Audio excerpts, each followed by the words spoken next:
Okay.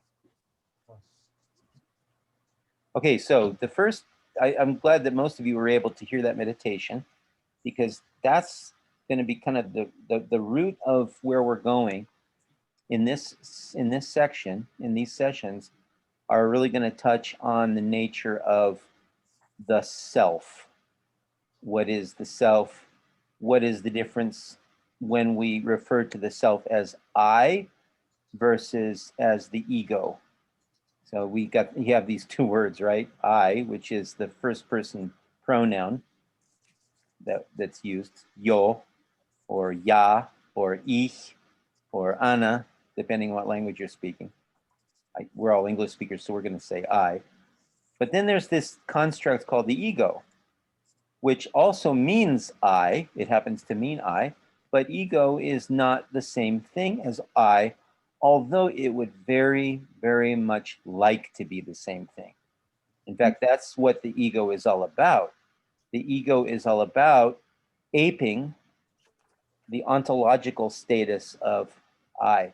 And when I say ontological, I think you all know that means that's just a philosophical term to refer to being. Ontology is the study of being. So when we're talking about being or what I am, we're talking about ontological issues or ontological matters. So before we get started, let's have a really brief meditation in the spirit of Shunyamurti and what he tried to kind of inculcate in us. And with this, we're just going to sit in silence for about a minute or so. But what I want to think about in this meditation, kind of dwell on, is think about or meditate on or contemplate the idea of, who am I? And when you ask the question, who am I? You can start, with the normal responses, questions about gender and nationality and class. So you're going to come up with some predicate. Obviously, I am a man, I am a woman, I am a Christian, I am an American. You might even come up with your profession as a predicate. So start, by thinking about those answers, but then start to get a little bit deeper. And then as you kind of bypass all those initial answers, all those initial predicates that are attached to I am, try to go very, very deep back to the time before you even entered the culture, when you were just born, when you were just a baby, and you hadn't been acculturated yet, you hadn't gotten very much nurture yet, and you were still kind of just this open space, ready to receive all of the labels that you later attached to yourself when you said, I am, okay? So let's think about that for a minute. Just think about, who am I, okay? We're gonna think, who am I?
So hopefully you have arrived somewhere close to the root of that open space that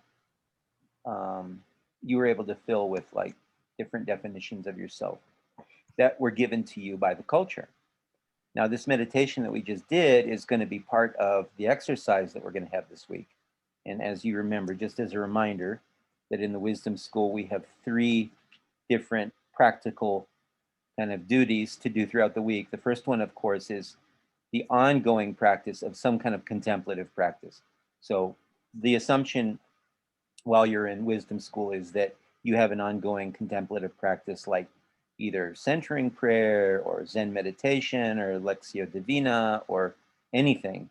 And hopefully you're doing it twice a day, morning and evening, because without that, you will not be able to cultivate the proper conditions for understanding wisdom. So the contemplative life is like the vessel. It's like a vessel that you have to have in order to fill it with wisdom. If you try to fill, or if you try to get or receive wisdom without having a contemplative vessel, it'll just pour out on the ground. You won't be able to receive it.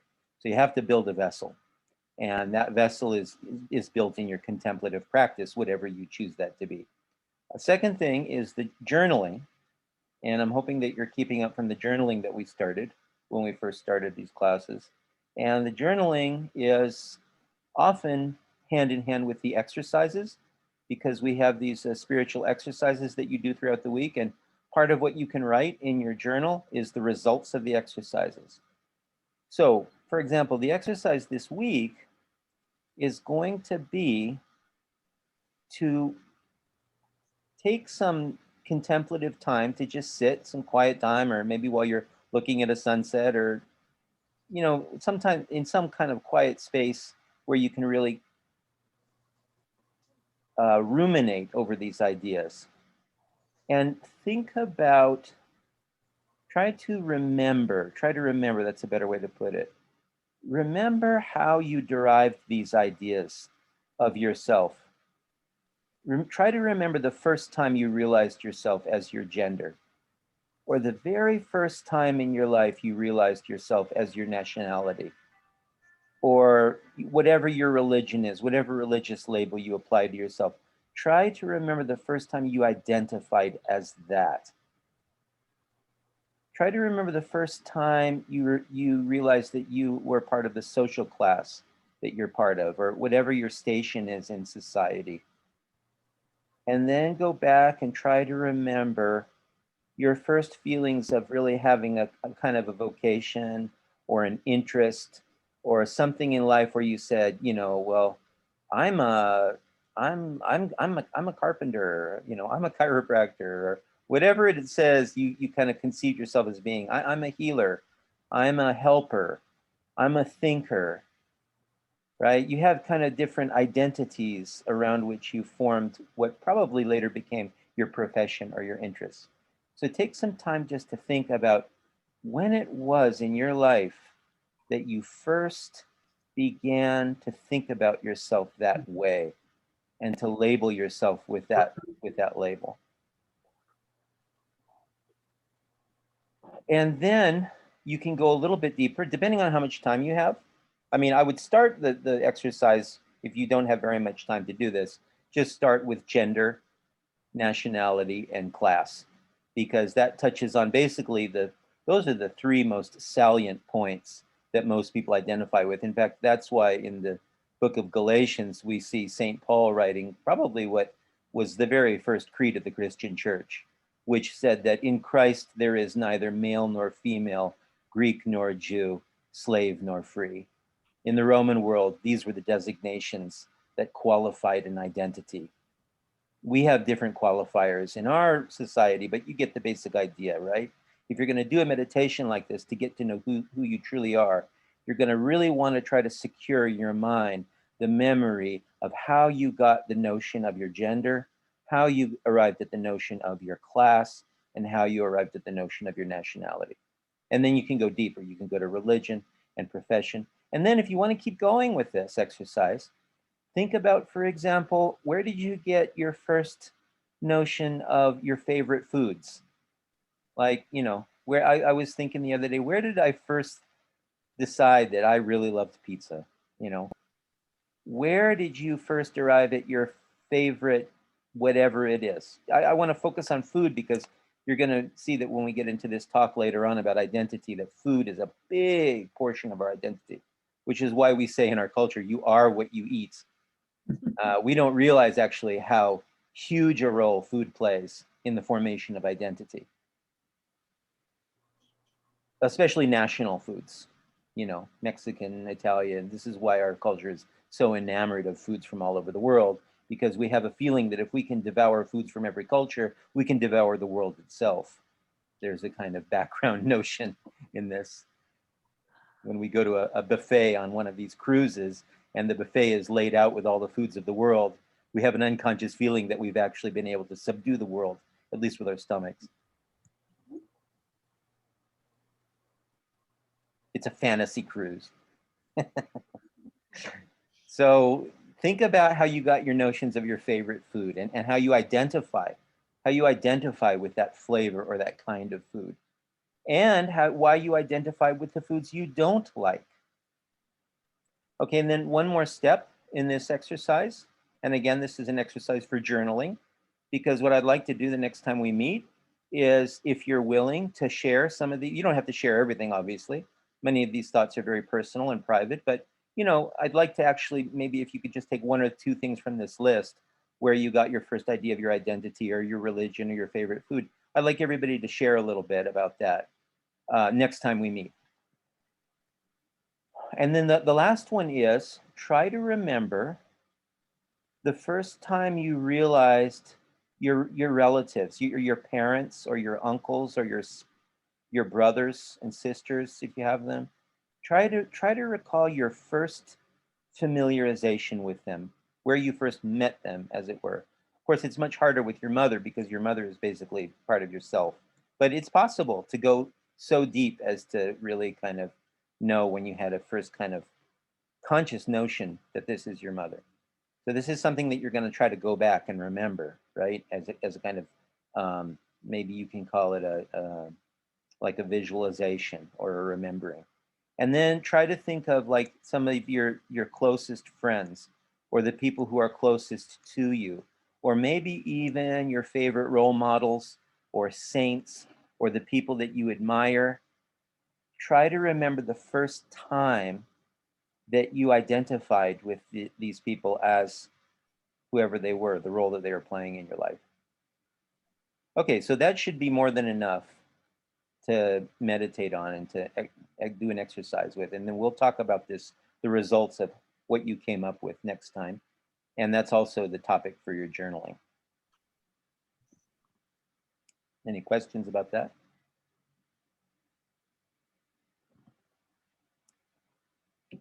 Okay, so the self, what's it built from? What is it?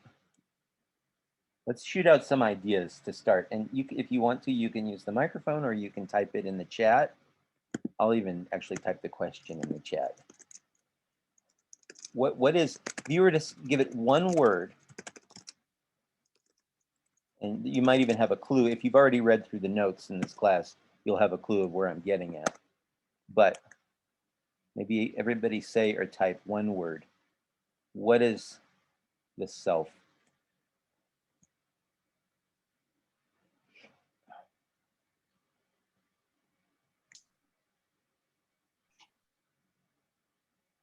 Would you rather we type, Seraphim? Either way, it doesn't matter. Okay, what I came up with as I was doing that meditation was will.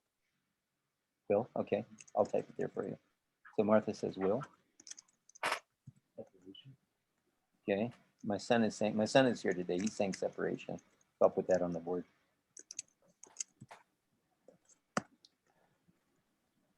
Hi, Theodore. Hello. Okay, now he's running away.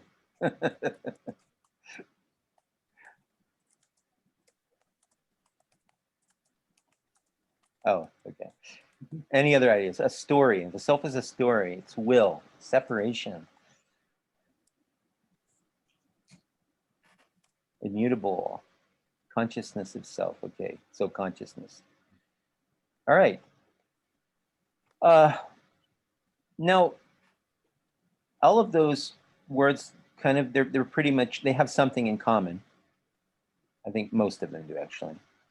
Although some of them, actually, if you look at those words, story, will, separation, immutable, consciousness, and I am. Do you see a difference between where some of those words might refer more to I, myself, and where some of them might refer to the ego self. So I would see story, Meg Sensor's story, was referring more to the ego, because the ego is exactly the definition of the story we tell ourselves about who we are.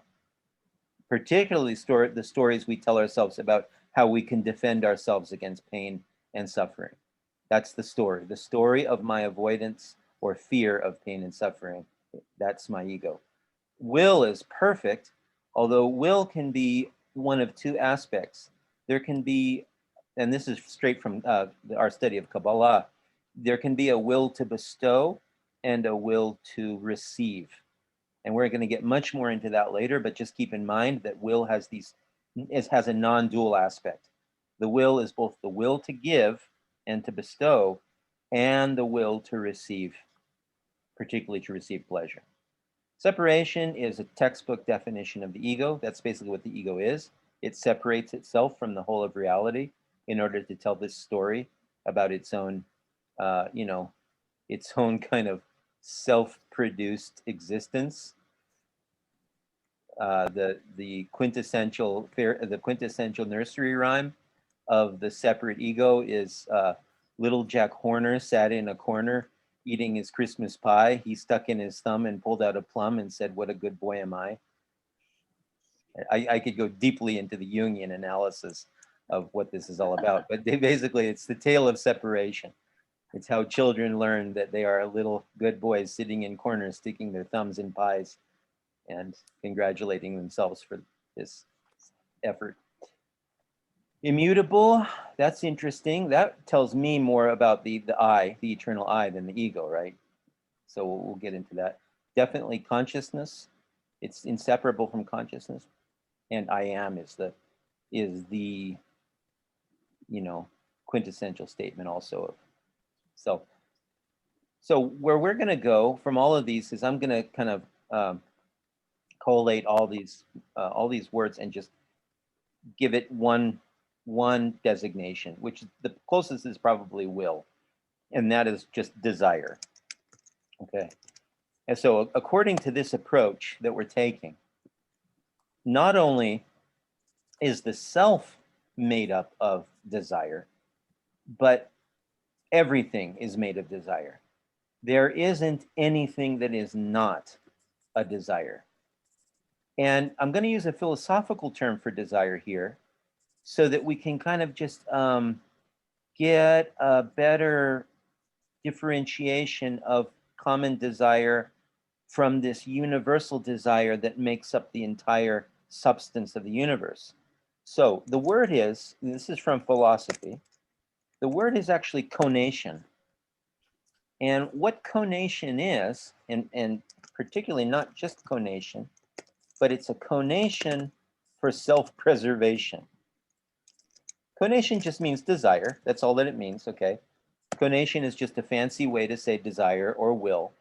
But the reason we make it a technical term and we say conation and not desire is because we want to highlight the fact that with conation, we're talking about the substance of everything.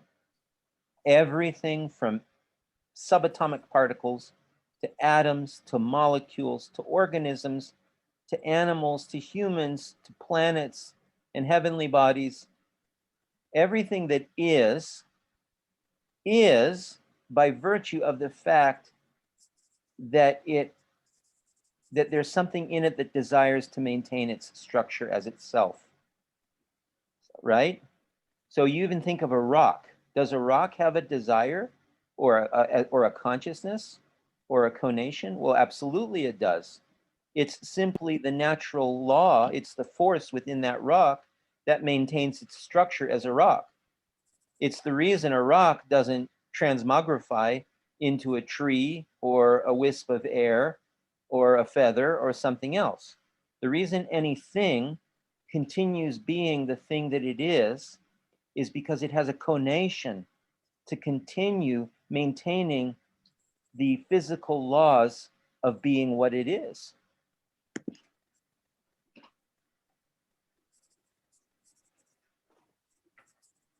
Martha? Okay, but But are we saying that conation is within the rock reasonably, or within the system that maintains it as a rock? They are one and the same. It's called nature. It's all called nature. So if we go back to Spinoza, the great Jewish philosopher Spinoza, he said, he has this very famous saying, Deus siva natura. God or nature, it's the same thing. So it's both the system and the thing. However, this system has two aspects. It has a non-dual aspect. It has conation for bestowal, which is the nature of God, and it has conation for receiving being, which is what receiving being is, the conation of things that are created. Ultimately, though, this non-dual gap can be bridged. Oh, hi, Janet. Glad you made it. Ultimately, this non-dual gap is going to be bridged by the human being, because the human being is going to be the only creation that starts out with only a will to receive, but we will be able to, through a process of, well, the process of being human, what being human is all about is transmuting human nature into divine nature. In other words, transmuting the desire to receive into the desire to bestow. So the conation for self-preservation is found at every level of reality. Because all that anything or anyone wants is to be and to continue being. That's what everything wants. That's what everything does. That's what everything works toward. Now, focusing back on the human, let's go back to the human now. What is the signal to the human mind that our conation for self-preservation is intact? In other words, what is it in the human mind that signals to us that our project of continuing to be is working? What's the sign? What's the signal? How do we know that we're continuing to be? Well, we think. Breathe. I went more. Is that a sign? Yeah, that's a sign to you that you're still alive, that you're breathing. But how do you know that you are? What is it that tells you that you are and that you will continue to be? I mean, breathing doesn't promise that you will continue to be, really. Breathing is just kind of a mechanical. You can observe that, there's this in and out function, but it's not really promising. It's not giving you any promises. It's not giving you any information, in other words. What is it that gives us the information about our continued being? Our attention. Well, again, that's a function. We need our attention to know this, but what's the actual signal? What's the sign? Yeah, exactly. What holds the attention? What is it that holds your, what's that? The ego? What is the object of your attention? When you're attending to something, what is the force that holds it? Is it that something external to us is interacting with us? Yeah, what is that? What is it that holds your attention? Think about when you're attending to something, when something catches your attention, right? Or when you're dwelling on something. How do you know? Okay, let me put it this way, because I want to try to do this Socratically, trying to lead us into finding these truths by ourselves. What is the sign to you that your body is going to keep on surviving? Like, what motivates you? What motivates your body, I should say? What motivates your body? I don't want to say you. What motivates your body? What is it? What? Hunger. Okay, hunger, right? And when you eat, what happens when you eat? You gain weight. No. When you eat, And You satisfy the why? urge. You Yeah, satisfy- Satisfied. right. You get satisfied. It gives you You get pleasure. you get pleasure. Pleasure is a signal to your mind that this physical system that you have is going to maintain homeostasis, that it's not going to disappear. When you eat, the whole reason that you do the pleasurable things you do for your body, whether it's eating or sex or shelter or providing food, sex is just a promise to your body, maybe not to your mind, but to your body, that this body is going to be able to reproduce and keep on going. And we're going to get more into that when we talk about parental love, because what parental love is, it's the first step toward our becoming more divine. Because what parental love is, it's the first time we begin to have a desire to see the continuation and being of another being who's not us. Now, it starts out in a selfish way, because a mother loves a child because the mother subconsciously knows that that child is going to continue her genes. That child is going to continue her existence in its body. And so she selflessly gives love. Now, it's not really selfless love, because she's doing this for herself, because a mother loves a child because she wants to survive in the genes of her offspring. However, here's the important point. The child doesn't receive parental love that way.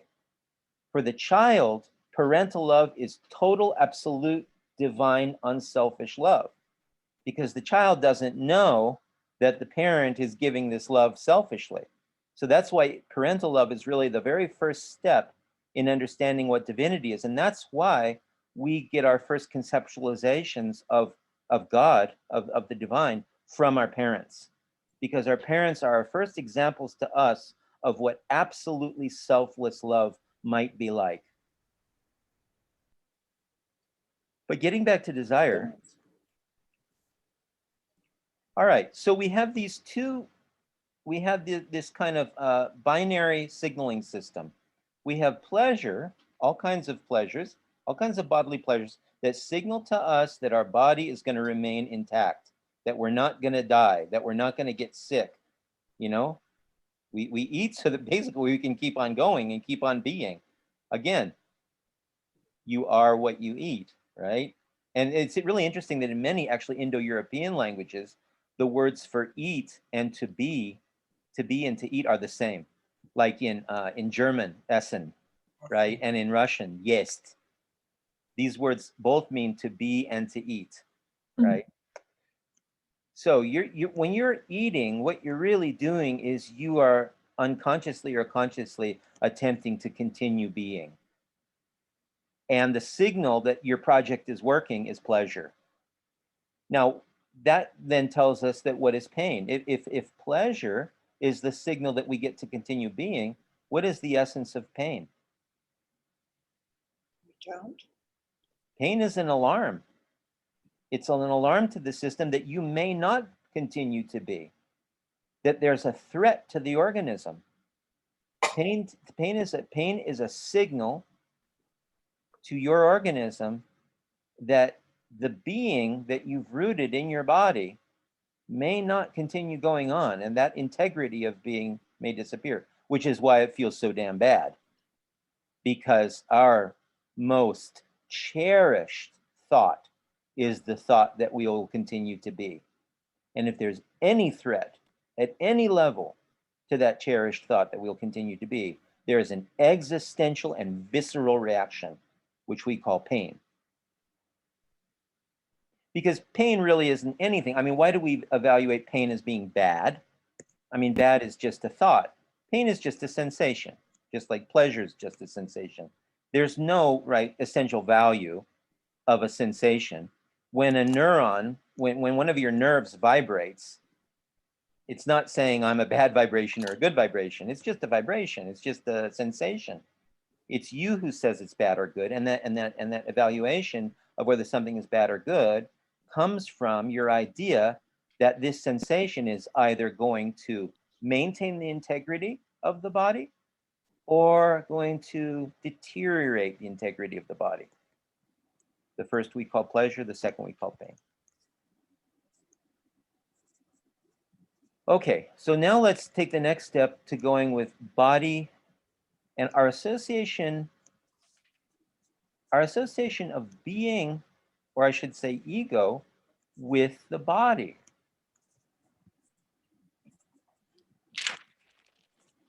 So ever since the mind's inception, all that the mind knows are sensations rooted in the body, right? Ever since you were little, the sensations that come from your body are the signals of the status of your being. The pleasurable sensations told you about the status of the body's wellness, and the painful sensations told you about the body's threats to the body. So the sensations have always been mediated biochemically and through the physical chemical action of the body. Okay, they've never arisen from any other source. So your sense of who I am, when you say I am, what you build that thought upon, what you have been building that thought upon has only been the sensations of the body. Now we're going to find out later on that there can be another locus of identity that is not the body. In other words, you can say I am from another place that is not the body, which is what spiritual life is about.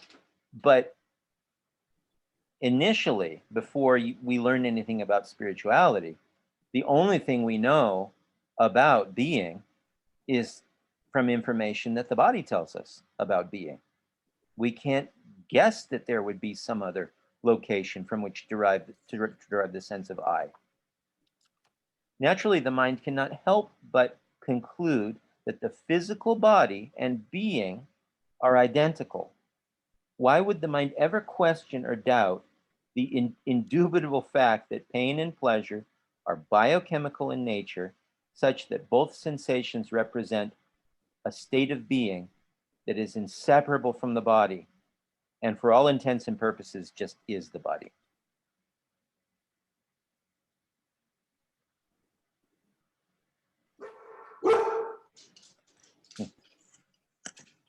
Okay, now let's go to suffering. What is the difference between pain and suffering? And there is a difference. Ideas.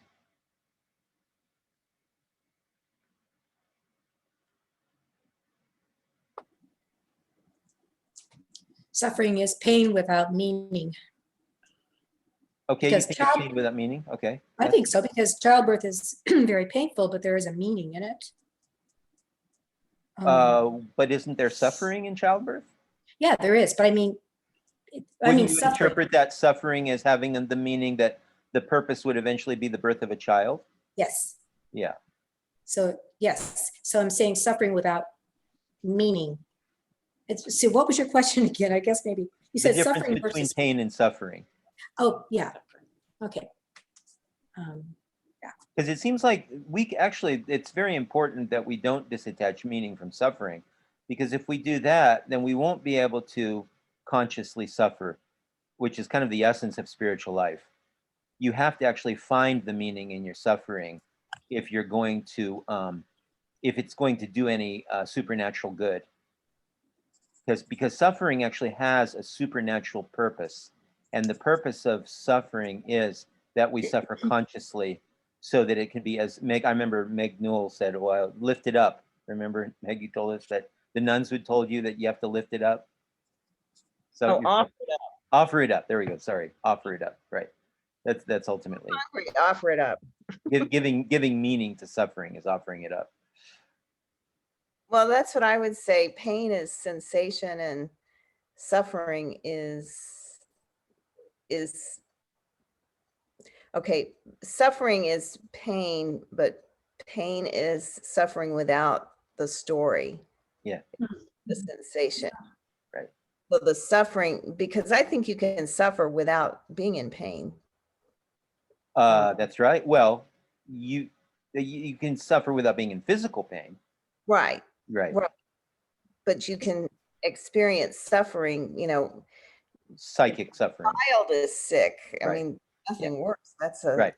Okay, so suffering still has pain, but you added the idea of story, which wherever you go with suffering, you're always going to have story. There is no suffering without the story of suffering. It doesn't exist. There's pain without the story of suffering. Like that's what that happens to animals, you know, or children, little children who still are pre-conscious.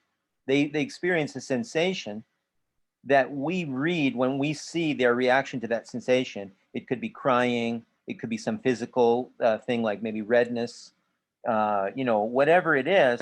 We are the ones making up the story of their suffering. They're not suffering. They're just enduring certain symptoms.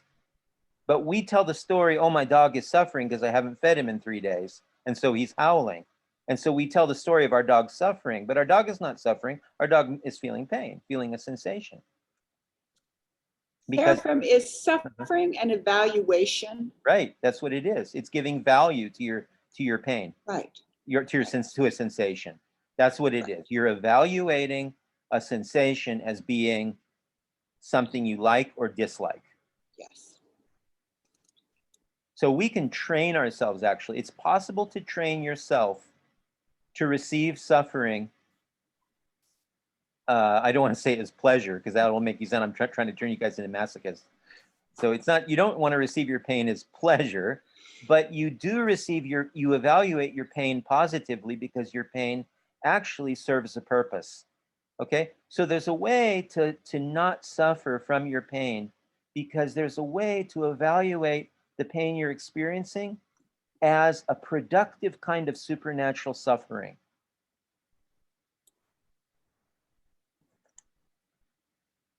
So that's a great observation, Janet. So here's what I have on suffering. Suffering, as Meg said, it's a narrative. It's a story, or it's an interpretation, okay? Here's maybe a phrase you can repeat to yourself the next time you stub your toe. Pain is a sensation. Suffering is an interpretation. Right. Pain is a sensation. Suffering is an interpretation. Pain is an interpretation, or sorry, suffering is interpretation about pain that imagines a hypothetical situation in which the pain doesn't exist. So all suffering is simply the desire that reality be other than it is. And when pain gives us a signal that reality may start disappearing on us, when pain gives us the signal that we may no longer have being, we make up a story about how we'd like that situation to change. We want that situation to be otherwise. So we start to make up a story in our minds when we feel that signal of a threat to non-being. We start to say to ourselves, how can this change? Well, actually, two things happen. And this comes down to the Serenity Prayer. Let's look at the Serenity Prayer for a second, because there's some very, very deep wisdom in the Serenity Prayer that you may not have explored.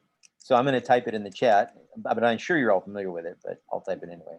So, God, grant me the serenity to accept the things I cannot change, the courage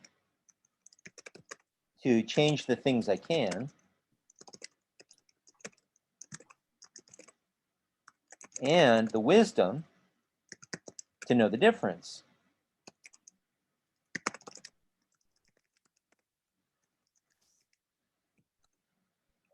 It's a prayer for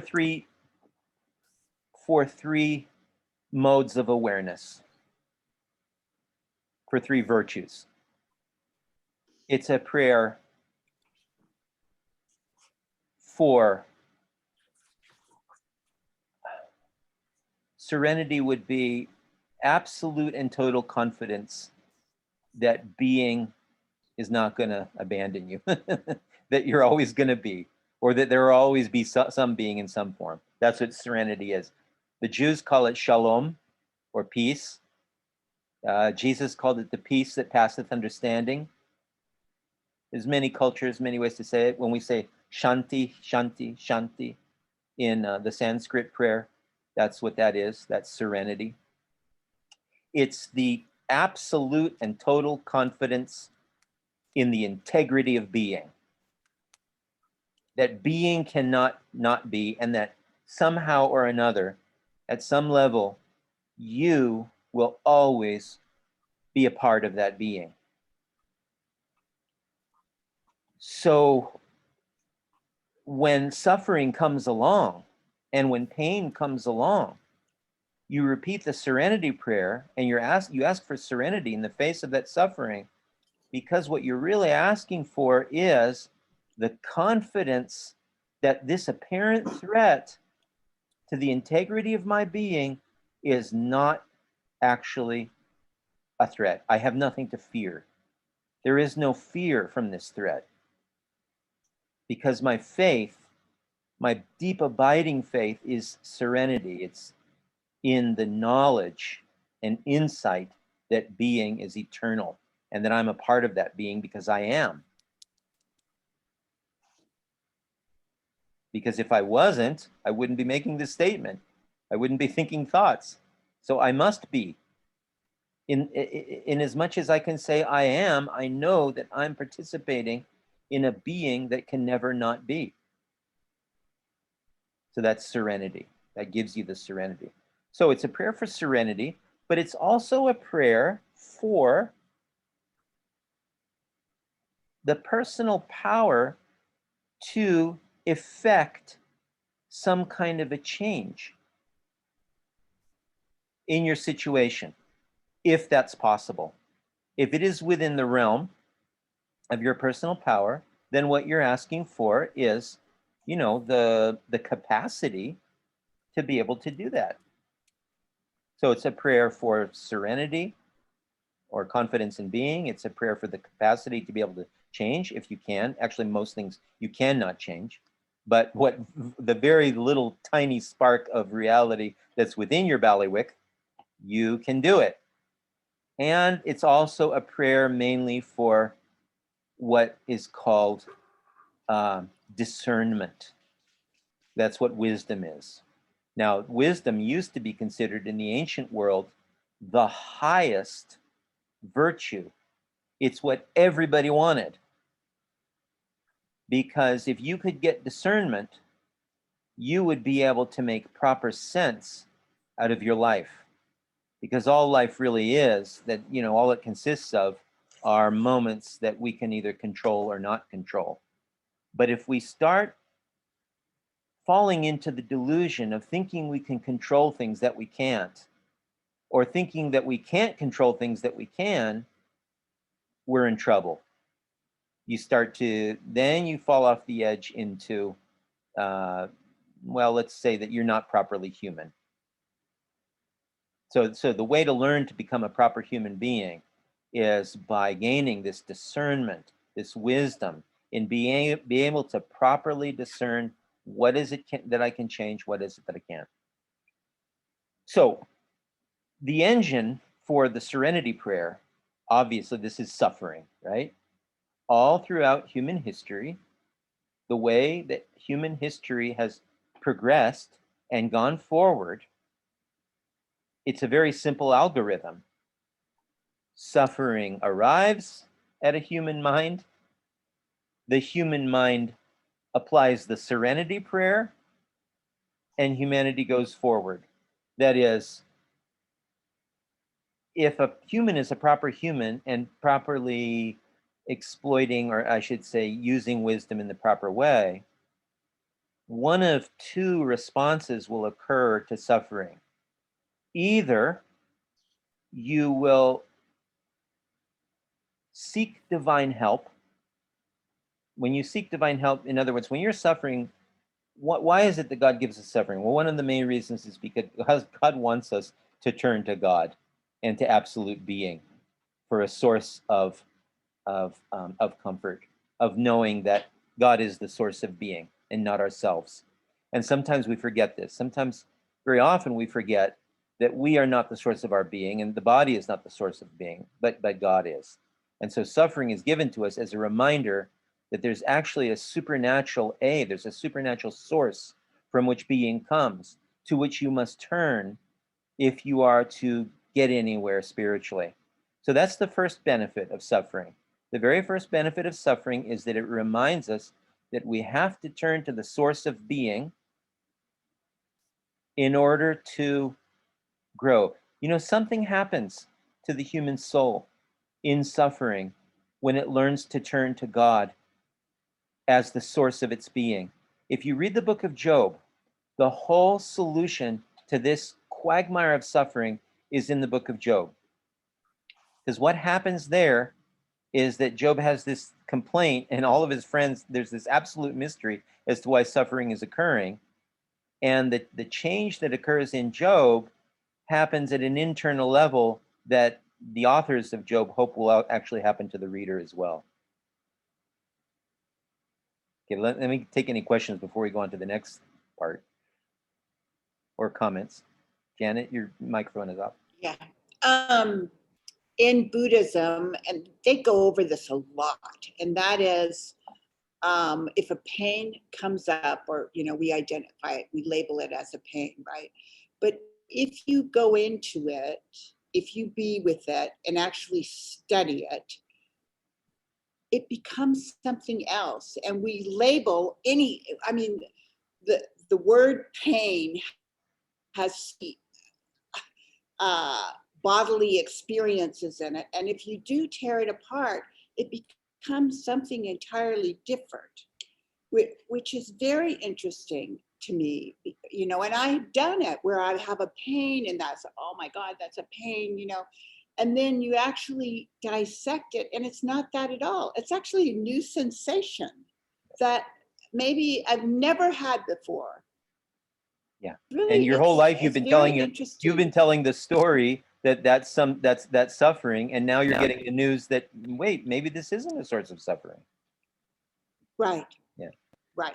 And that is because the reason that you thought it was a source of suffering is because you thought that it was bringing damage to your system. And if you can convince yourself that there's not going to be any permanent injury or damage to your system, or that there's not going to be any threat to the integrity of your being, then any sensation can be any sensation, because you're not going to die.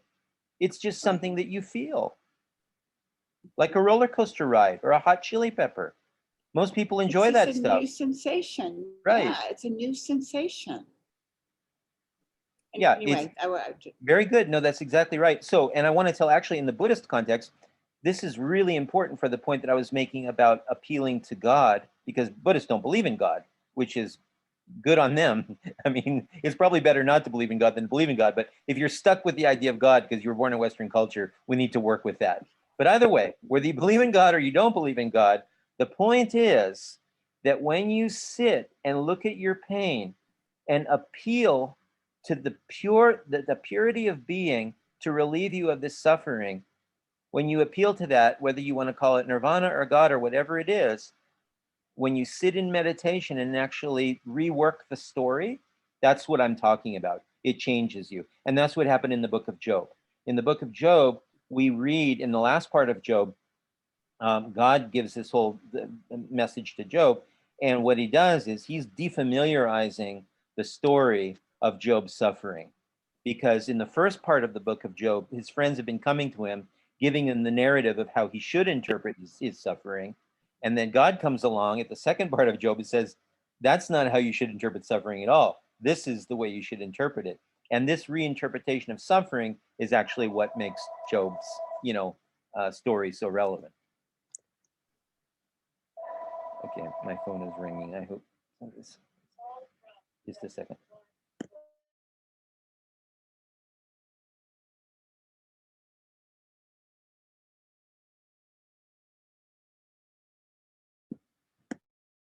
Okay, excuse me for a second.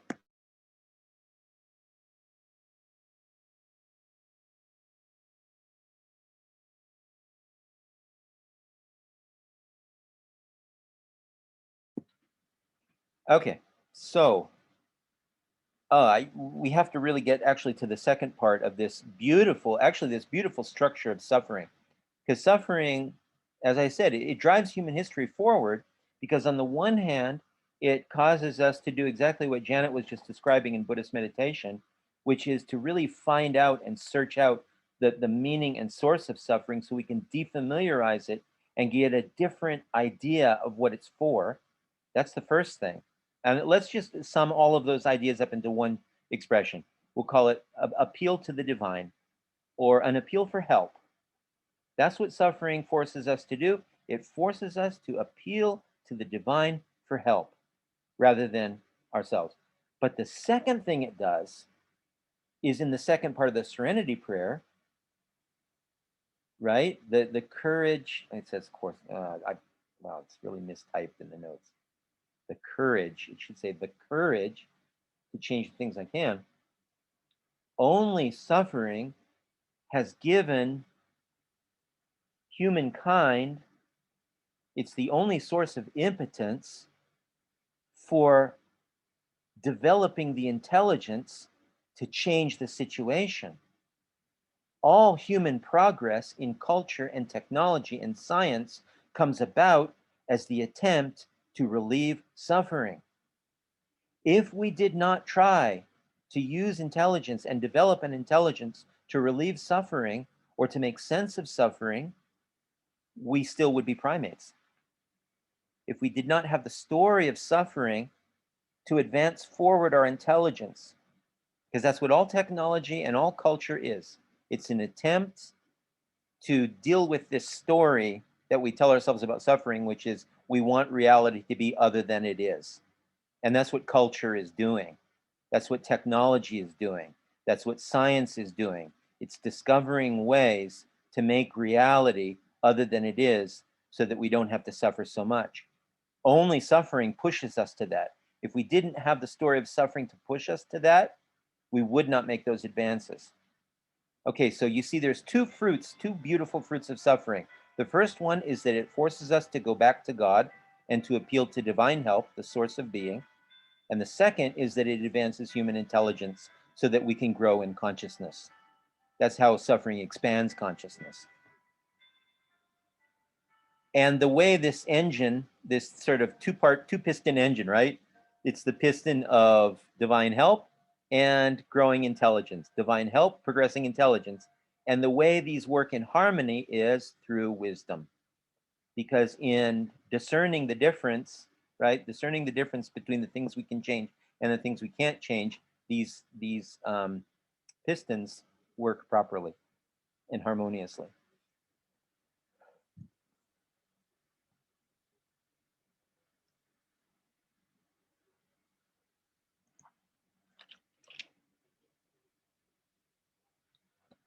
All right, so, and we also see that this is all based on desire, right? Going back to Buddhism again. In Buddhism, we've got the first noble truth. The first noble truth is, everybody all together. Your microphone's muted with unmuted microphones. What is it? There is suffering. All right, life is suffering. That's the first fundamental truth. And then the second fundamental truth is suffering is caused by? Greed, delusion, and hate. No, that's what you're going to the third. Well, okay. yeah, okay. Suffering is caused by desire. Tanha, right. So first noble truth, there is suffering. Second noble truth, suffering is caused by desire. The third noble truth is there's a way to sapiently or with wisdom deal with desire. In other words, we're deluded by our desire. We have the wrong interpretation of it, but there's a way to have a right interpretation of it. And then in Buddhism, the fourth noble truth is the spiritual path, how you actually do this. That's the practical note, right? The Eightfold Path. But what we want to dwell on right now for this class is those first two assertions of the noble truths. The first noble truth is everything is suffering, and the reason everything is suffering is because everything is desire. Everything is desire, or conation for self-preservation. Okay. Now, the difference between humans and other creation, other aspects of creation. So we take there's going to be 4 levels of creation here. I'll try to type it accurately this time. We've got the inanimate. We've got the plant or vegetative, okay, plant life. And we've got animals, so the animate. And we've got humans. Okay, so we've got these 4 levels of being. And the difference between the humans and the rest, of course, is that we all have a conation for self-preservation. Everything has a conation. In other words, everything has a desire at some level to keep being what it is. Even inanimate things have that. That's because that's the law of what makes them what they are, right? So let's say that the wind, what's the wind made up of? The wind is made up of oxygen and some parts nitrogen and some parts argon. And it's a movement of this stuff, right? It's a movement of these molecules. That's what the wind is. Well, if the wind was any other thing, if it went according to any other laws, then it wouldn't be the wind. It would be something else. It would be water, or it would be rock, or it would be fire. So the reason the air or the wind is what it is because it's made up of the laws that make up, oxygen and argon and nitrogen and the physical laws of motion. All those laws that are going into making up the thing that it is, that's its conation. That's its desire to be what it is. Okay, but humans have this special, we've got this special kind of extra something, this secret sauce, because we have this desire and we also have the thought that we have, okay, so we start out with this desire to be, this conation for self-preservation that everything has, but we're also given this layer of imagination which makes us think that it's possible not to be. We have the thought of death. We have the thought that the body can deteriorate. It can be injured. It can be injured or damaged. There is some possibility that I may not be. And any signal from the body that this threat might be valid causes us, well, it causes us pain to start, and then we build a story on it, which is the suffering. Okay, so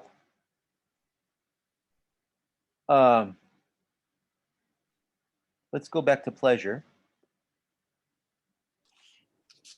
Now, you're all familiar, I hope, with Maslow's hierarchy of needs, right? You all know about that? Okay, so there's a hierarchy of needs, and at the base of that hierarchy of needs are what I call, well, let me see how I have it here, because we're going to focus mostly on the base. Basic somatic pleasures, or you can think about it as butter, salt, and pork.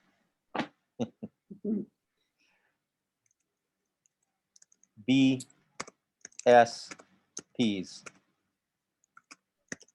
Basic somatic pleasures. These are the needs that are at the very base of Maslow's hierarchy of needs.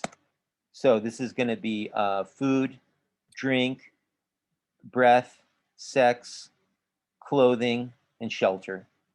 Or shelter and clothing can basically be together. They're clothing and shelter would be protection from the environment, right? Protection from the natural environment. And then, if you go higher in Maslow's hierarchy of needs, you go to security needs and needs for connection and love. And then the highest, up until Maslow died, Abraham Maslow died, the highest peak of the pyramid was the need for self-realization. But then it was discovered in his notes after he died that there was an even higher point on the pyramid, which was the need for self-transcendence. And that's actually where we're going, because that is the basic, you could call it the omega point. The omega point of human culture and existence is the need for self-transcendence. In other words, the need to transfigure yourself from a merely physical being to a divine being. Okay, but that's getting way ahead of ourselves here. So let's just start with the basic somatic pleasures.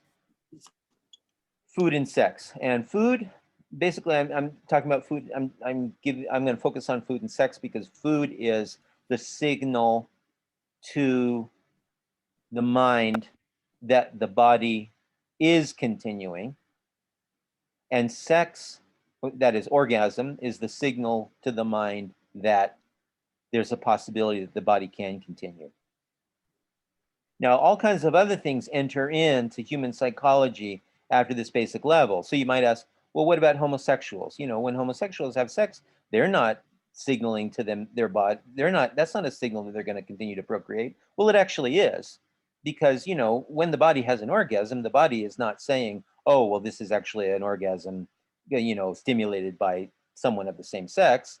It's simply telling the body that, okay, the body can still function as a being that can reproduce itself, that can pass on its genes, and so its being or body can keep going. So we've got food and sex, and food is the biggest because, you know, while sex may be a promise about some future state of being in our children and in our progeny, food tells us right here, right now, we're going to keep going because protein and fat and carbohydrates tell me I'm going to keep going. That's the guarantee. Protein, fat, and carbohydrates are the promise to the body that it's going to be. And that's what we want. That's desire. That's what we want. Those are our desires. All right. So what happens in childhood? What happens to us in childhood when we encounter a disruption or threat to our basic somatic pleasures? What is the outcome? And this happens to all of us. It's not like we live in some paradisal world where this doesn't happen. What happens to a child when there's a disruption in basic somatic pleasures? Mother can't always be there with her breast. Sometimes she's busy. Sometimes the people that I live with cause me hurt, and I didn't ask for that, and I don't know what that's all about. Sometimes the people that I'm crying out for, who supply me with my basic needs, aren't there. They don't show up, and I cry and I scream, and they're just not there. What happens when these basic somatic pleasures are not met? Well, ideally, the child learns to self-soothe. I mean, that's, you know, you have to go inside. Well, you can't self-soothe forever, right? Well, I mean, what if nobody ever shows up? I mean, you can only self-soothe up to a point. Yeah, because first, I just want to say that I don't really buy into this whole self-soothing thing. It's not actually psychologically valid, but let's just say that it happens, okay? Let's just say that at some point, there's some mechanism in the child that says, well, my mom's not coming with her breast, so I better start self-soothing. It actually doesn't happen, but let's say it did. What if mother never came? Would the child just keep self-soothing until it was dead?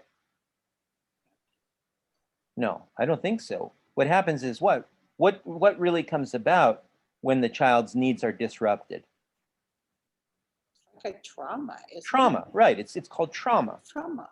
Right. It's called trauma, and if this trauma is buried deeply into mechanisms or coping needs that we can't self-soothe with, then they become neuroses. So the traumas that are experienced in childhood that cannot be self-soothed away, or that cannot be coped away through coping mechanisms, they get buried into the unconscious. And the scar, that is the psychic scar, or the psychic, you could call it the psychic scab, that appears over the place where that wound has been delivered, because trauma is a wound, okay? But trauma is an internal wound delivered by the psyche itself. It's an experience of the psyche. So when that wound appears in the psyche, the healing process that inevitably occurs covers it also with a psychic scar or a psychic scab. And that is what the ego is built from. Because that scab consists of a defense mechanism that the child attempts to mobilize so that this shit will never happen again. Okay? So when a trauma occurs to you, when mom does not appear on time with her breast, when dad comes home and slaps you in the face when you were expecting something else, or just when any basic need doesn't happen because of your body, maybe something's wrong with the body, maybe you got sick and you're constipated and you don't know why that particular function isn't working. whatever it is, whenever a pleasure isn't delivered, whenever there's a pain instead of a pleasure, the mind comes up with a coping mechanism to deal with that trauma. And that coping mechanism is a defense structure because the body senses this violation as an attack. Even the neglect, even when mom doesn't show up in time with her food, the body will still interpret that as an attack on its integrity, on an attack on its desire to be. And so what it does in the face of this attack, it does what anything does when it's attacked. It seeks to defend itself. And the defense mechanisms against further attack gradually build up throughout childhood so that they ultimately surface when we're 7 years old and come to full maturity in adolescence as an ego, as a full-blown ego. So the ego basically is just trauma. That's what the ego is. The ego is built from all of the defense mechanisms that you attempted to mobilize when your needs were not met and you didn't know what to do because you were just a kid. You were just a baby. You had no intelligence, you had no, rational thinking, you had no technology. So that's where the ego comes from. Let's look at the definition of ego, and this is also on your sheet there that I sent around the notes. So the ego is a structure of defense systems designed to ward off attacks and threats to being. That is, being that's associated with the body. This structure is comprised of narratives and self-talk. This structure is comprised of narratives and self-talk that delude the mind into accepting our beliefs about the ego's strength, power, and control. It's actually false strength, power, and control because we don't actually have any control. Well, we have tiny, tiny bits of control. A baby certainly doesn't have any control, but nevertheless, the ego will search desperately for mechanisms of control so that this lack will never happen again, or this attack will never happen again. You can think about it as lack and attack, right? Lack and attack. I like that. I just thought that up. When you're a kid, you suffered trauma either because of lack or because of attack. So you attempt to mount defense mechanisms against that happening again. And those are defense mechanisms of strength, power, control, and other capacities for self-defense against fear, pain, and suffering. Okay, now it's going to get really interesting. I hope you're ready. I hope you guys are ready for this to get really interesting, because we're going to see how this builds culture and how it leads us into the whole doggone mess that the world is in today. Because we're in all the trouble that we're in right now in the world has one root, and that's the ego. But we haven't suffered from it so much. We haven't suffered from the consequences of egoism so much because the various infrastructures that are built by the ego did not reach the critical mass in terms of technology and all kinds of other things that they are today.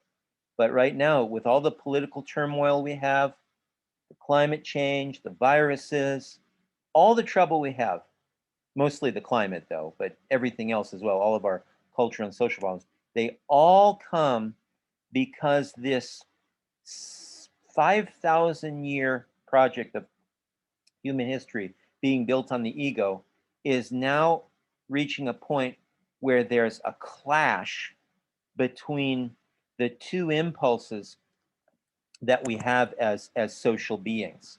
Okay, and those two impulses are, on the one hand, we're social beings and we could not survive without each other. We need each other. Human evolution was advanced because we all cooperated with each other in tribes. That's the great forte of human existence. Okay, so let's call that the right hand. On the left hand, though, we hate each other. We can't stand each other. Is there anybody in your life that you can think of, one single individual that you don't have a complaint against, that you wouldn't want to change somehow because that just bugs you, that just irritates you about them? Now, if you're such a person, you must be a saint, and I admire you. I want to find the secret of your sanctity, because there isn't a single person in my life that doesn't irritate me. Maybe I'm a particularly curmudgeonly person, but I don't think so. Okay, so there's these two sides of us. On the one hand, we need each other. We love each other. We can't survive without each other. But on the other hand, let's call that cooperation. But on the other hand, we're in competition with each other because our irritation with each other comes from a sense of superiority, that we're better than that person, that our qualities are slightly better. And if that person would only change to be like me and my superior qualities, life would be just swimming. Okay, so we're sort of driven between these two posts, these two goalposts: cooperation and competition, love for each other and discuss with each other. This system has been working and driving forward human evolution and societal progress through suffering, because it's real suffering, right? I mean, one of the biggest sources of suffering is other people. The existential philosopher Jean-Paul Sartre, what did he say? Hell is other people. That's what he meant. That our largest, chief source of suffering is other people and the way they irritate us. But what he forgot to say was something that Dostoevsky, the great Russian writer Dostoevsky, said, and that is, heaven is other people. That is what Dostoevsky, what he really said was, hell is the inability to love, so that the composition of heaven is actually when we are all together as one, loving each other. Okay? But the only way we're going to get over this hump into the new world, into the world of integration, is we have to somehow find a way. And there is a way, trust me, so it's not going to be a big mystery. That's what this course is going to be all about. But we have to somehow find a way in ourselves to make both cooperation and competition work for us, so that we can get over the hump of the debilitations of egoism. Because there's a way to use the ego properly. I hope that you've noticed that up to now, I've made a distinction between ego and egoism. Ego is not a bad thing. All of those defense structures that we created to defend ourselves against trauma, they were actually something that naturally arose because we want to defend ourselves. It's good to defend yourself, right? I mean, a lot of this stuff might have been driven into dysfunction, but a lot of the reason it was driven into dysfunction is simply because of the way we were later nurtured and taught to build up defense structures. Okay, if our parents, and we can't blame our parents, but if we did have perfect parents, they would have taught us in a perfect way how to deal with suffering and how to cope with suffering, how to cope with lack and attack in a functional way. But we don't know. I mean, we came from primates. We weren't given the perfect textbook of science and how to deal with human life. So of course, parents aren't going to be perfect. And very, very, very few people on the planet know how to functionally deal with suffering. But let's just say that ideally, when we were little, some teacher came along who was like the perfect being, like Jesus, okay, and taught us exactly how to cope with lack and attack in a functional way. If that had happened, we would have functioning egos, and there would be no egoism. There would be no egoism, because what egoism is it's an ideology that we erect in honor of the power of the ego. Because we think the way we've defended ourselves against suffering all this time since childhood, the way we've defended ourselves against trauma is really cool. That works. Yes. We really think that this is what, going back to centering prayer, Thomas Keating talks about our program, what does he call it, Martha? Our programs for achieving happiness, or our programs for emotional happiness? Thomas Keating has a phrase, I think he calls it our programs for emotional happiness. And these are the programs, this is the way we programmed ourselves to defend against trauma, suffering, and pain. Okay, so let's see. Okay, we're almost out of time. So I just want to get started right now, and then we can have some discussion and questions. But let me just give you the first step of how this egoism has got us into the mess we're in today. All right, so if there were no egoism, if there were just egos, human beings with the functional capacity to deal with their suffering,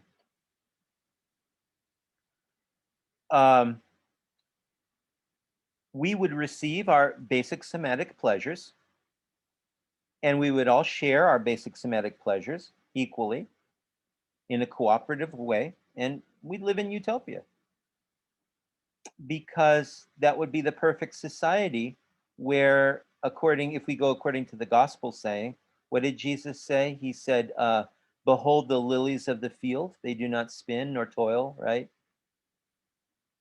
And yet they are arrayed like Solomon. So things in nature, animals and plants, the living organisms in nature, they take care of their basic somatic pleasures just fine in the face of suffering. And the reason they're able to functionally take care of basic somatic pleasures, as long as they're not in a dysfunctional environment that's been ruined by humanity, is because there's a perfect synergy between the being of the organism and the environment, right? They go hand in hand. So there's no suffering. There's pain. There's certainly pain, but there's no suffering. And basic somatic pleasures are met. And animals don't have an ego. And don't ask me why animals didn't develop an ego. I mean, you know, when an ego, obviously animals would be suffering trauma as well. But a lot of modern psychologists now, like the great trauma psychologist Vander Besselkolk, I think that's his name. I think Meg, you might have read his. Do you know about his work? Besser van de Kolk might be his name. Anyway, he wrote a book called The Body Keeps the Score. The Body Keeps the Score, if you're interested in trauma theory. And one of the things that trauma psychologists are finding out today is the way animals cope with trauma without having to build up an ego structure is that they shake it off. They do this shaking thing. Have you guys heard of anything about this shaking stuff that's going on? Anyway, the point is that animals do have coping structures for trauma that human beings don't have.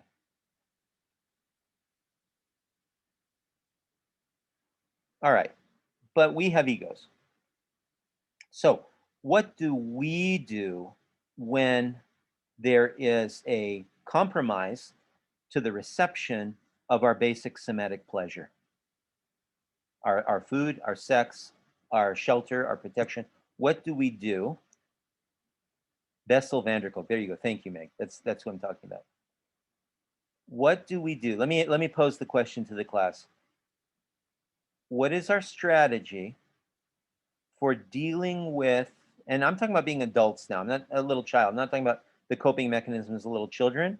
I'm talking about the coping mechanisms that adults employ in order to deal with a threat to being. Numbing oneself. Okay, that's still a psychological strategy, but we have other strategies. What do we do? How do we guarantee that the basic somatic pleasures are going to continue? As adults, not as little children. I mean, yeah, little children might. We try to take them from other people. Okay. Laws. Or what else? Laws. What have we invented in our society? What's the number one thing, the main thing, the principal thing that we've invented to prevent the disruption to basic somatic pleasures? Guns. Okay, you're getting closer. Yeah, guns, but Violence. Violence. Yeah, that's interesting. Okay, I have to plug that into actually what I'm thinking. Okay, violence can secure basic somatic pleasures. That's true. But what if you don't want to be violent? What if you want to be cooperative? We can't always be violent, and it's not always nice to be violent. What if we want to be nice, not violent? Surplus. Surplus, money, right. Thank you. Who said surplus? Meg? Surplus. Security, insurance, money, securities, surplus. But let's just all put it into one form. Let's just say money. Okay? So animals don't desire money. Why don't animals desire money? Well, because they don't have egos, which cause them to fear that their basic somatic pleasures will be compromised.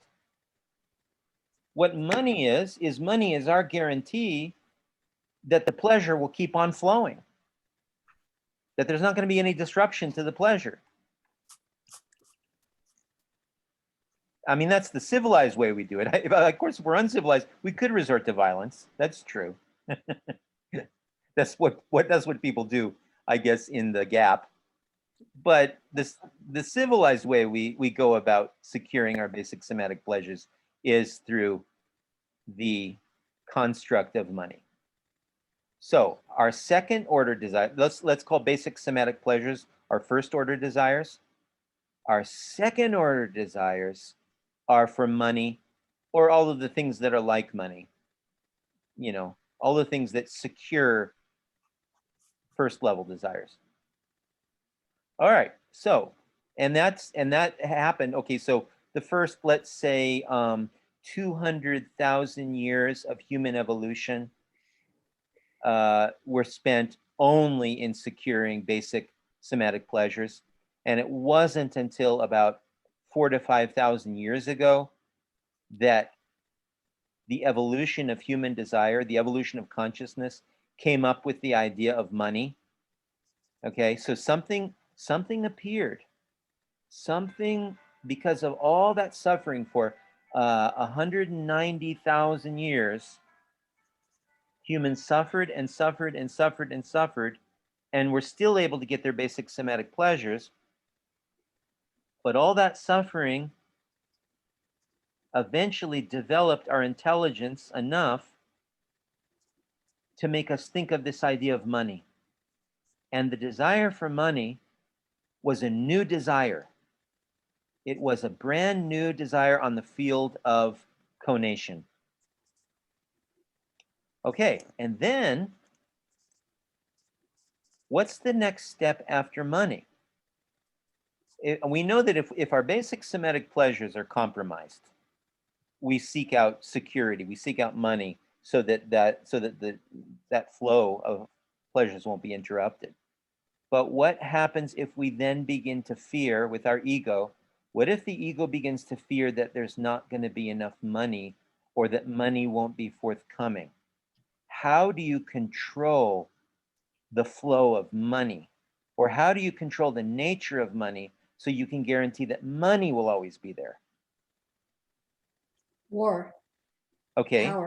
Power, right. Because money is a social construct, and the value of money is only given by other people. You know the only reason money is valuable? Because other people say it's valuable. It's the only reason. Otherwise, it would just be a piece of metal and a piece of paper. The only source of power of money is other people. And so we get the bright idea at another point in our evolution, that we have to go beyond security,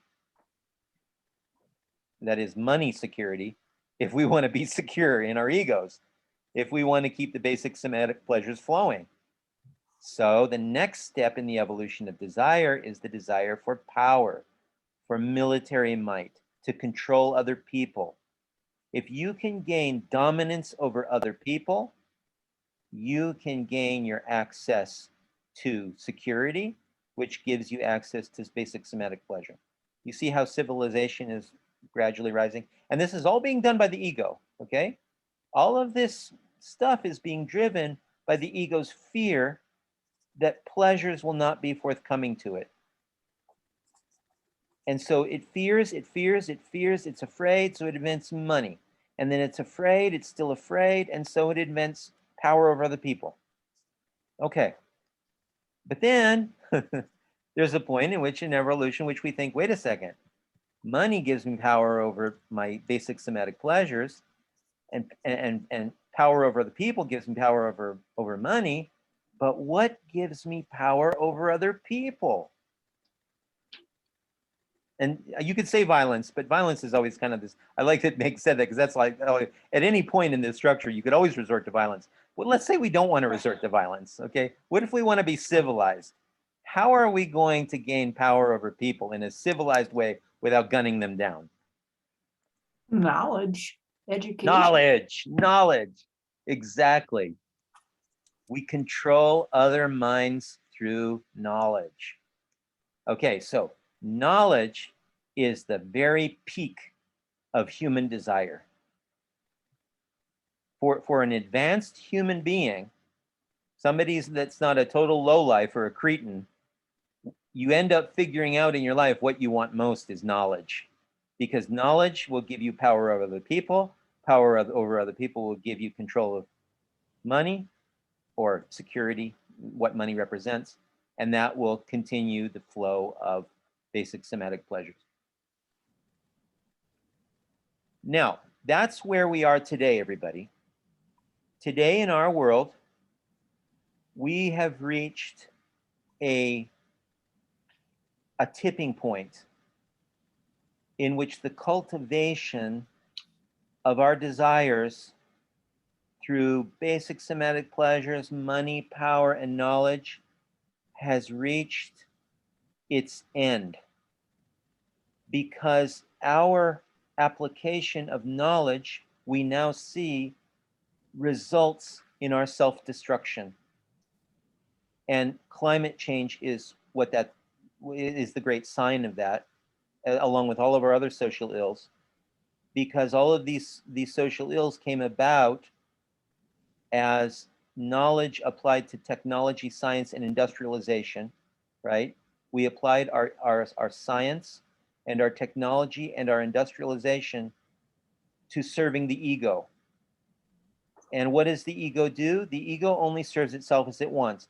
If something is wrapped in plastic at the supermarket, and we know that that plastic is going to go into the ocean and pollute it, well, the hell with it. I need my food fresh. My ego needs its food fresh. Why should it care that the plastic goes into the ocean? Okay. Or, you've got a car to drive. It takes fossil fuels that are, polluting the environment. But my ego needs to get to work. My ego has needs to be served. Okay. You see, so the sum total of all these little egos neglecting their proper duty to, live functionally rather than just serve themselves, and then doing so through the power of knowledge, has resulted in the social catastrophe and the ecological catastrophe that we're now in. Because the ecological and social catastrophe that we are now suffering is nothing other than a reflection of the sum total of egos neglecting our responsibility toward each other. If somehow we could gain access to a sense of ourselves that was not the ego, or that at least was not egoism, if we could get a sense of ourselves in which the feeling I am was not rooted in the body and the body's terror of needs not being met, what if we could do that? What if we could find a place from which we said I am, that didn't rise up from the body and its terror of needs being met? What if, for example, when I looked at you and I followed the advice of Jesus, who says, love the other as if that other were yourself, right? Which is the golden rule. What if I looked at another person and instead of rooting my ego in my body, I rooted it in the needs and the wants and the desires of the other? If your sense of self, if the place from which you said I am, came from others and from other people and from society and from the good of society and the good of the planet, how much different would that be?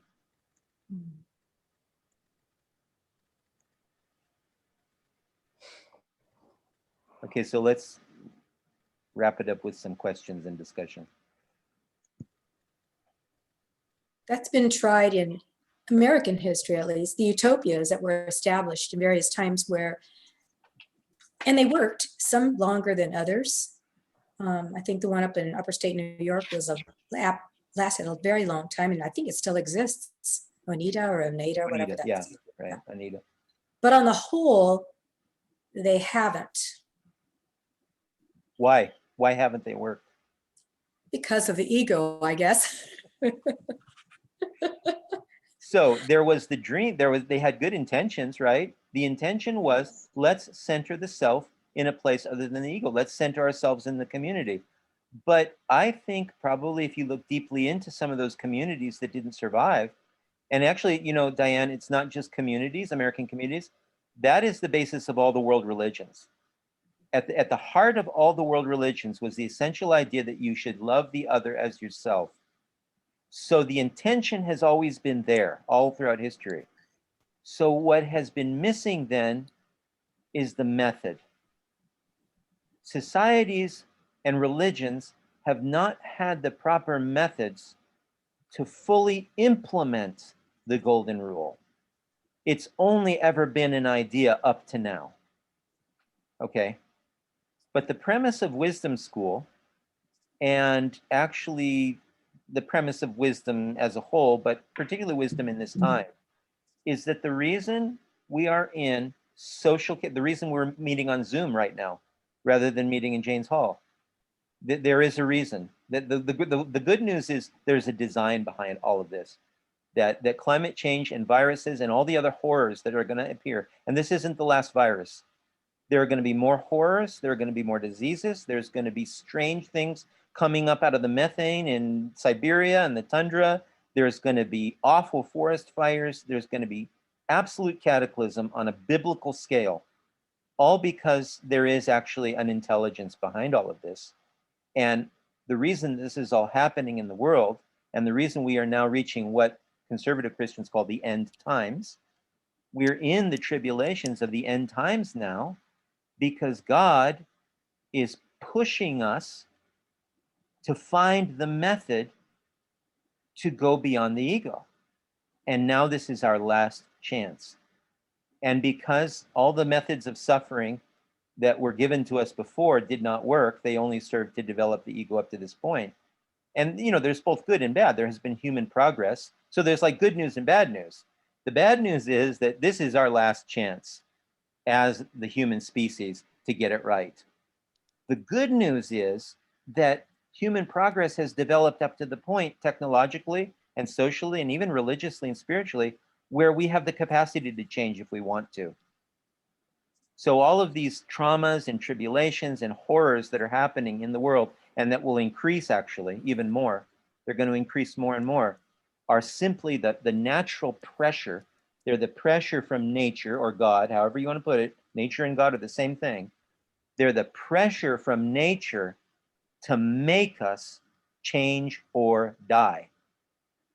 What we have to hope for now at this point is two things.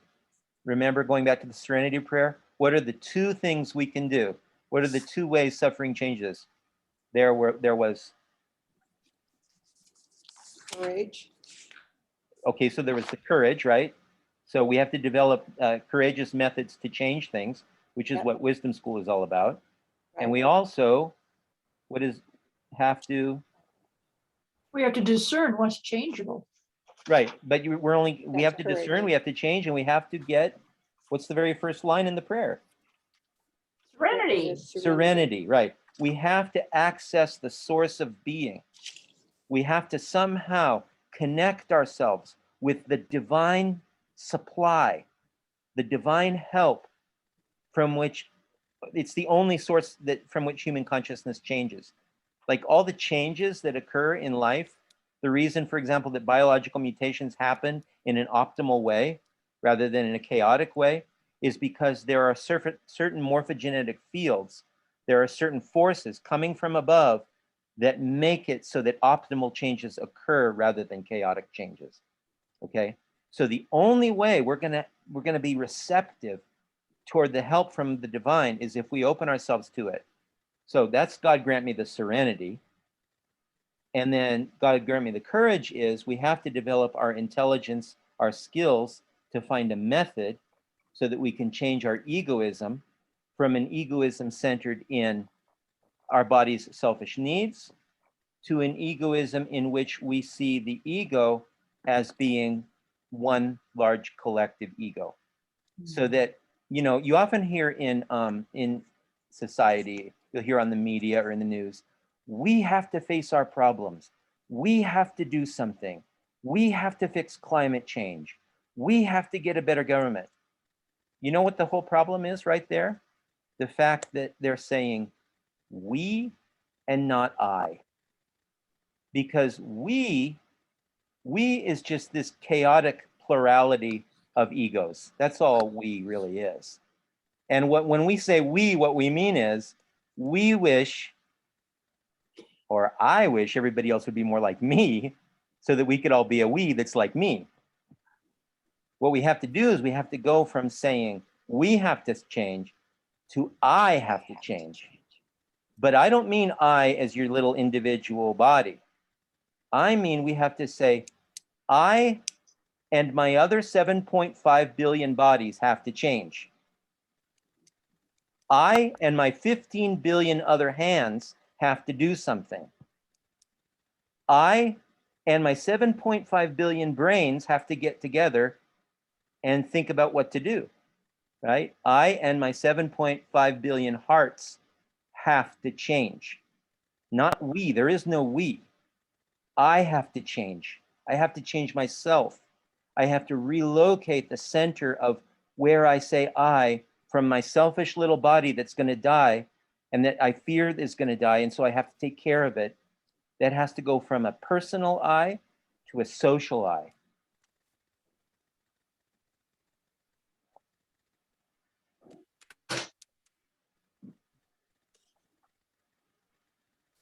And that's what we're going to be studying this year. Good. Okay, any questions or comments before we go? Okay, so the exercises, remember, we have 3 things, and that is contemplative exercises every day, centering prayer or meditation, journaling. And Janet, you didn't hear the questions that were at the beginning of class, but I basically wrote them down in the notes. So, or were Okay, you I here? got, Oh, yeah. no, but the notes you sent out on that Yeah. separate sheet with the email. Yeah. Okay, I got that. And actually, I recorded this class, so I think if you do want to go over the first part of it, I could send you the recording when Yeah, it's send me the recording, please. okay. Okay. Okay, so the next time that we meet for this class will be in oh, Janet, you have a question? Oh, Yes. no, I just said, Oh, okay. Janet Kendig. Are you archiving the various recordings somewhere so they can be accessed? Yeah, I'm starting with this one because this one was much more formal, as you could probably tell. I'm not really archiving the ones where we're going to get together and discuss parabola, because when we do that, that's kind of just between us. And I just want that to be something where we're kind of connecting together in this group. But with these more formal lectures, like the one that I started with today, these will be recorded. So will they be on YouTube somewhere? Or- Yeah, I'll put it on YouTube, on a private link to YouTube. Okay. Well, because as you've mentioned, us inviting people to come, and I was just wondering if there's a way that if somebody missed it, they would be able to access it, or, now or in the future. Yeah, I'm going to do that for this one for sure. But like I said, this was the introductory lecture where I was laying down the foundations of what we're going to do. I probably won't record all of them, but this will be like the go-to recording that people can watch if they want to know what Wisdom School is about and what we're going to try to do. Because I laid out the whole theory sort of today. Okay. Yeah. Okay. So there's 3 things or 2. There's contemplative practice, Right. journaling. And spiritual exercise, which is together with journaling. So in other words, in your journal, you can write anything you want beside your results of the exercise. But the main thing about journaling is to start with writing the results of the exercise. And then you can write other things about your spiritual path and work. You see what I mean? Yeah, I think so. Yeah. So it starts with the exercises, but then let's say you want to write some more that doesn't have to do with the exercise. You can keep journaling about that. Because, we've discussed a lot of different exercises and techniques and methods for applying wisdom in other classes for the last 2 years. And I'm hoping that, that we're all still continuing with some of those practices.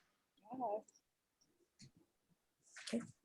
Yes. Okay, so I'm going to try to set up a fourth way meeting. I don't know how far it's going to get because, like we can only get 6 people for adult spiritual formation, which is kind of like the flagship operation. But I am going to be offering a fourth way group. And if it doesn't get off the ground, it doesn't get off the ground, and I may have to cancel it. But as far as this group is concerned, which is adult spiritual formation, we're going to meet again for this class in 2 weeks' time. So Seraphim, was the other one going to be tomorrow evening? No, if we end up doing the introduction to the fourth way, we're gonna it's gonna alternate weekends. So we'll do Okay. ASF on Saturdays and fourth way on Sunday evenings. So I'm hoping about next Sunday evening, if you want to get involved in introductory fourth way next Sunday evening. So what kind of interest do you have in that so far?